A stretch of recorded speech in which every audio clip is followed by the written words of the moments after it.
Salam sejahtera, terima kasih karena bersama dengan saya di Nazilin Unity Channel.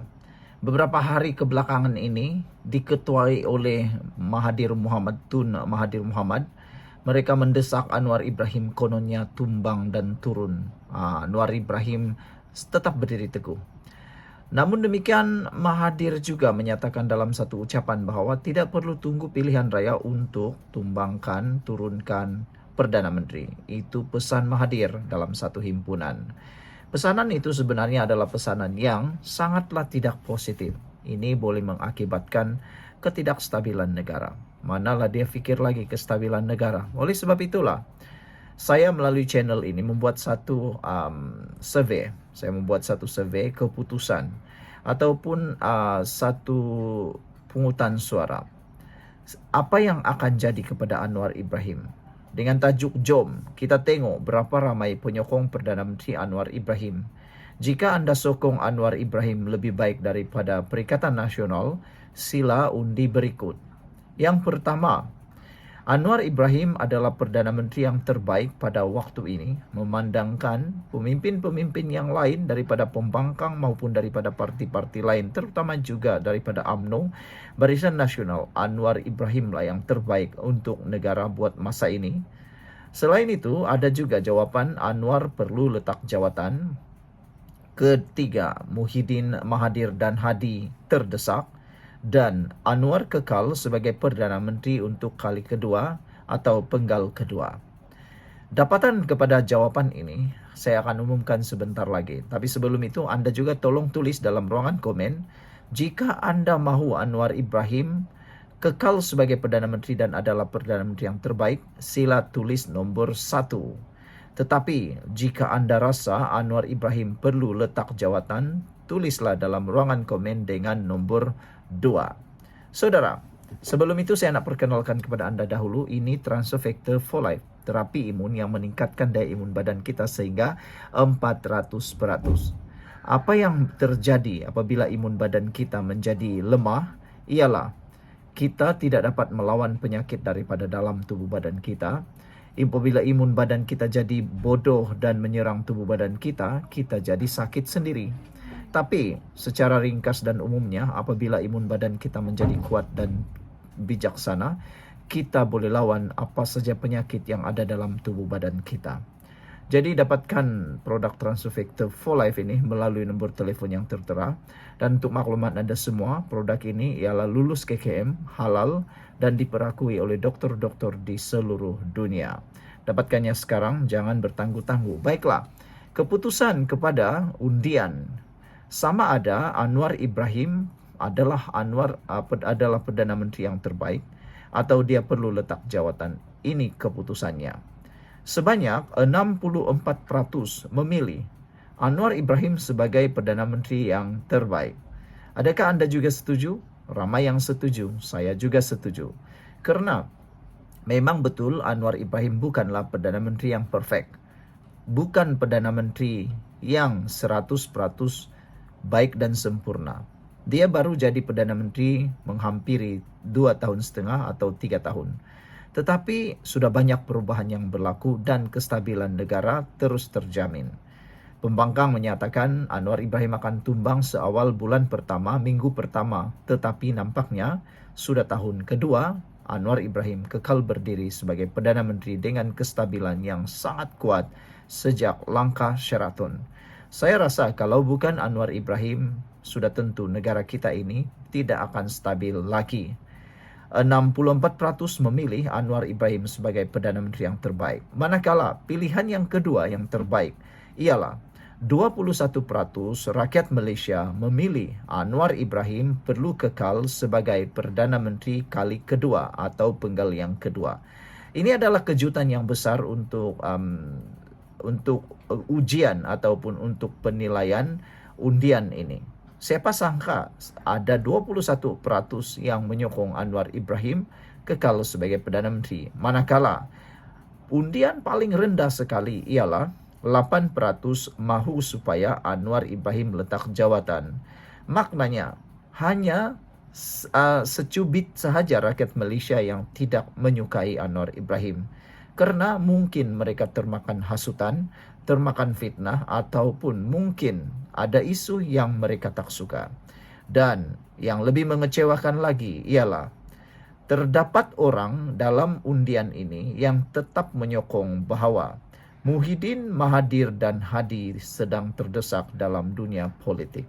Bagaimana pula dengan Anda? Apa pula keputusan dan juga undian Anda? Adakah Anda juga sama seperti para penyokong ataupun para pengundi ini yang menyatakan bahwa Anwar Ibrahim adalah Perdana Menteri yang terbaik?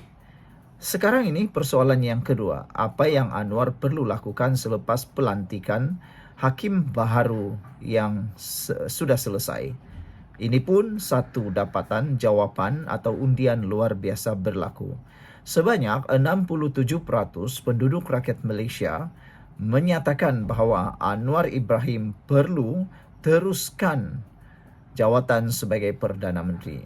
Anwar perlu meneruskan jawatannya sebagai Perdana Menteri, sebanyak 67% menyokong.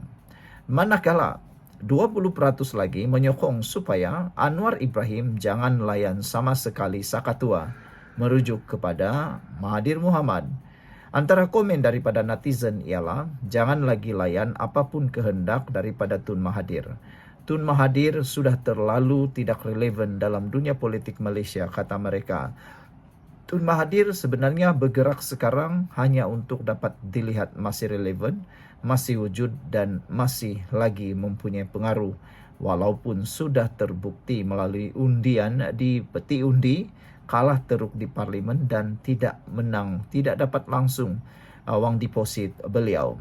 Dan namun demikian ada juga yang mengundi supaya Anwar Ibrahim letak jawatan. Yang ini mendapat beberapa komen atau respon daripada netizen, khususnya para penyokong Anwar Ibrahim. Mereka kata, kenapa Anwar Ibrahim perlu letak jawatan? Sedangkan pelantikan hakim yang baru sudah selesai. Cara pelantikannya pula dikatakan oleh para peguam dan pengamal politik bahwa berjalan dengan beradab, berjalan dengan telus dan penuh dengan reformasi. Kalau sebelum ini, apa yang dianggap sebagai pemilihan hakim tidak dapat dilihat oleh rakyat, kini gara-gara pendedahan Rafizi, gara-gara pendedahan daripada pembangkang, akhirnya kita semua tahu rupa-rupanya itu proses pemilihan hakim yang benar dan reformasi. Sekarang kita sudah tahu. Jadi secara hikmahnya nanti pada pemilihan akan datang kita sudah tahu rupanya itu proses yang betul. Manakala bagi mereka yang akan bakal jadi kerajaan selepas ini, anda akan mengalami masalah besar kerana rakyat sudah tahu tiada lagi yang tersembunyi. Jadi itulah keputusan undian hari ini. Apa pula undian Anda? Sila tekan dalam butang komen sekiranya Anda bersetuju Anwar Ibrahim terbaik. Tulis dalam butang komen dengan nombor 1. Jika Anda rasa Anwar Ibrahim perlu letak jawatan, tulislah nombor 2. Sekian dulu, kita jumpa lagi. Bye-bye. Salam sejahtera, terima kasih karena bersama dengan saya di Nazilin Unity Channel. Tak sangka ini yang dilakukan oleh Majlis Raja-Raja di dalam pelantikan ketua hakim dan hakim-hakim baru yang ada di Malaysia. Nampaknya apa yang dijangka, apa yang dituduh, apa yang difitnah, semuanya meleset. Terbukti Majlis Raja-Raja yang ada di Malaysia adalah majlis raja yang sangat berdaulat. Daulat tuanku, daulat tuanku. Ramai orang yang sembarangan. Lebih cepat tangannya menulis, lebih cepat mulutnya bercakap daripada berfikir. Sehingga baru-baru ini beberapa orang telah pun disiasat kerana membuat hantaran jelek terhadap Ketua Duli Yang Maha Mulia di Pertuan Agong, juga kepada Majlis Raja-Raja. Tapi itulah, perbuatan jahat akan dapat balasan yang setimpal. Akhirnya sekarang ini orang-orang yang berkaitan telah pun disiasat. Baguslah, jangan biarkan orang-orang yang merosakkan Majlis Raja-Raja, kewibawaan Majlis Raja-Raja berleluasa. Hari ini akhirnya terbongkar keputusan bijaksana raja-raja telah pun mengelak satu lagi krisis kehakiman berlaku. Itu kata peguam. Saudara, apa pendapat Anda? Saya setuju bahwa ini ialah kebijaksanaan paling tertinggi daripada raja-raja sehingga telah pun dapat berjaya mengelakkan satu lagi krisis kehakiman. Daulat Tuanku, daulat Tuanku. Saudara, sebelum kita teruskan ulasan ini, saya nak perkenalkan kepada Anda semua, ini terapi imun Transovector for Life. Terapi imun ini meningkatkan daya imun badan kita sehingga 400%, merangsang imun badan kita bertindak melawan penyakit daripada dalam tubuh badan kita, juga mendidik imun badan kita untuk jadi bijaksana supaya imun badan kita tidak bertindak menjadi bodoh, tetapi bertindak bijaksana sehingga dapat mengenal mana lawan, mana musuh di dalam tubuh badan kita. Secara umum dan ringkasnya, apabila imun badan kita lemah, apabila imun badan kita bodoh dan imun badan kita tidak bijaksana, kita tidak akan sembuh daripada sebarang jenis penyakit, termasuklah penyakit yang paling kecil sekalipun. Tapi dengan peningkatan daya imun tubuh badan kita dan imun badan kita menjadi bijaksana, apapun penyakit boleh disembuhkan dengan izin dan juga doa kita kepada Tuhan bersama dengan ikhtiar yang ada ini.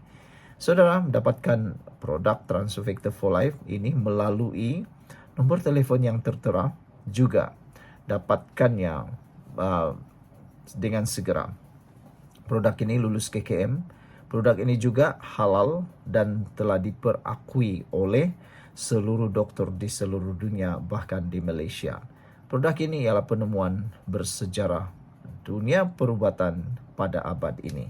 Dapatkannya sekarang. Saudara, seorang peguam kanan memuji keputusan bijaksana Majlis Raja-Raja untuk melantik Hakim Mahkamah Rayuan Wan Ahmad Farid Wan Saleh sebagai Ketua Hakim Negara yang baru. Menyifatkan langkah itu menyelamatkan negara daripada satu lagi krisis kehakiman. Menurut Hanif Katri Abdullah, langkah untuk mengangkat Wan Ahmad Farid sekaligus menghalang rancangan yang didakwa oleh eksekutif untuk menaikkan hakim yang kurang pengalaman dan baru-baru ini terlibat dalam skandal campur tangan kehakiman. Saya ingin menyatakan bahawa saya sangat gembira kerana raja-raja telah menyelesaikan kekeruhan ini dan tidak membenarkan ia menjadi krisis dengan pelantikan yang betul dan bijak oleh baginda, katanya kepada Malaysia Kini. Malam tadi, pejabat Ketua Pentadbir Mahkamah Persekutuan mengumumkan pelantikan Wan Ahmad Farid sebagai Ketua Hakim Negara yang baru, menggantikan Tengku Maimun Tuan Mat yang bersara awal tahun bulan ini. Kenyataan itu turut mengesahkan dua lagi pelantikan kanan kehakiman, Hakim Mahkamah Persekutuan Abu Bakar Jais sebagai Presiden baru Mahkamah Rayuan dan Hakim Mahkamah Rayuan Azizah Nawawi sebagai Hakim Besar Sabah dan Sarawak. Pengumuman itu menamatkan skandal selama sebulan yang berpunca daripada kelewatan untuk mencalonkan pengganti Tengku Maimun. Skandal itu telah mencetuskan dakwaan bahawa Putrajaya mahu mengangkat Hakim Mahkamah Persekutuan tertentu pilihan mereka. Kebimbangan mengenai hakim itu diburukkan selepas minit mesyuarat Suruhanjaya Pelantikan Kehakiman JAC dari Mei dibocorkan pada hari Sabtu. Dokumen itu nampaknya menyokong dakwaan campur tangan kehakiman yang timbul bulan lalu selepas laporan polis yang dibuat bagi pihak hakim itu juga dibocorkan. Bercakap mengenai Wan Ahmad Farid, Hanif percaya orang ramai tidak sepatutnya mempersoalkan kredibiliti hakim itu berdasarkan penglibatannya dalam politik sebelum ini. Hanif menyatakan keyakinannya terhadap kesaksamaan dan keadilan hakim berdasarkan kelakuan Wan Ahmad Farid sepanjang kerjayanya dalam bidang kehakiman. Saya sudah banyak kali tampil di hadapannya dari 2015 hingga 2015-16 tahun, kata beliau.